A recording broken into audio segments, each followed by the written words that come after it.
For more, let's cross to London. Emilie Karafillakis is research fellow for the Vaccine Confidence Project at the London School of Hygiene and Tropical Medicine. Thank you for speaking with us here on France 24. Hi, thanks you for having me. I shouldn't have to ask you this question in 2019, but here goes. Are vaccines safe?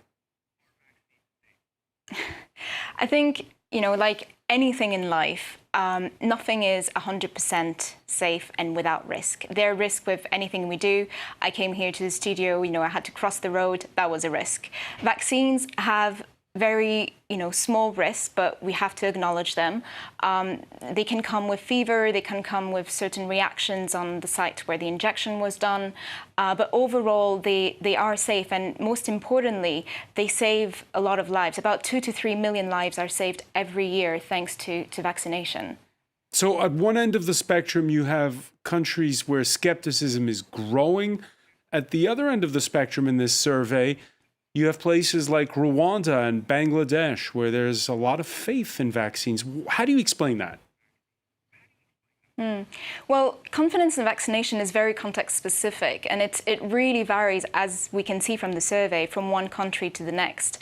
So what we see is in Rwanda, for example,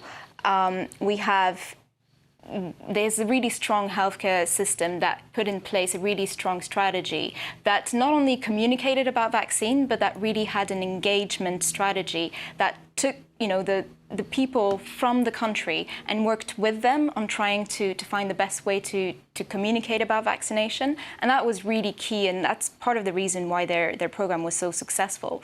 In other countries, it's, mistrust of health authorities, mistrust of government, in health systems. That has all sort of created general anxiety and general mistrust in vaccination, but also in science itself. What do you make of the case of Italy, where you have a health minister who appeared to think long and hard before stating, yes, vaccines are safe? Well, that's where it gets a little bit problematic, where vaccination comes into politics and where it's used as a political argument. And we've seen that in Italy, but in other places as well. And I think, we've seen some studies have shown that populist parties, for example, have more links to anti-vaccination sentiments than other parties. So there is a close link between political views and political sort of engagement and communication and vaccination. So we have to be careful, because in the end, there is no debate about whether vaccines are safe or not in the scientific community. So we shouldn't be creating one in that sense at the political level. What we need to do is think about the best ways we can communicate to the public about vaccination. It's tough to win the argument, isn't it? If as you say, people who think that the system is out to get them anyway are peddling this to them. It takes time, certainly, and I think the key thing here is having a two-way communication, so having listening activities to really understand what people are worried about, what people are concerned about, to be able to respond directly to their concern and have, targeted communication that really puts the population at the heart of the communication. But there are other ways as well. And one of them is that we have to be a lot more engaged on social media. So this is where people are having conversations now. This is where people get their information. And we've created a gap where it's been filled by misinformation. It's been filled by anti-vaccination sentiment. So if we don't fill that gap with, correct information that reassures people and give the answers to the questions that they're actually asking, then we're going to have some difficulties. Were you surprised to see the level of anti-vax sentiment so high in France?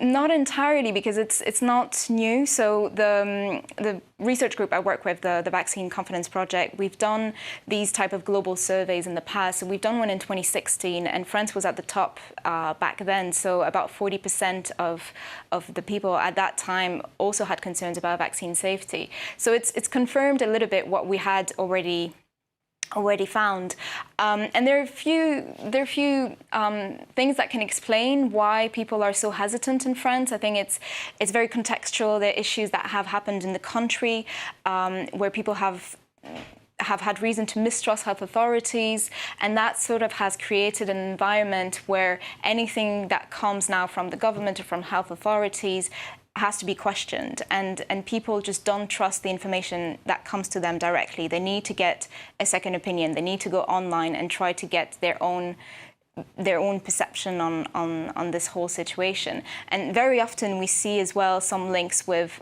certain groups. For example, natural medicine groups, where people who use homeopathy, they're quite a strong group in France, and we've seen that there's a link between the use of homeopathy and anti-vaccination sentiment. So these are the groups we need to work with and try to see how they can understand that vaccination is not part of their beliefs. Yeah, but to which they would answer, to which those skeptics would answer, listening to us now, oh yeah, the alternative is to use these vaccines which are making money for the big pharmacy groups.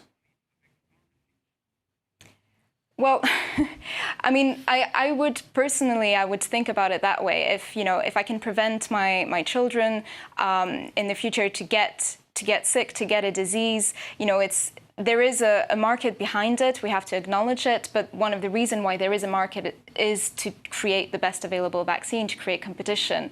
And I think, we have to acknowledge it, but it doesn't mean that vaccines are not safe or effective. And actually, vaccines are the most tested type of medicine available. They go through years and years of testing to make sure that they are safe and that they are effective, because we wouldn't want to inject healthy people, healthy children with something that we're not entirely sure about.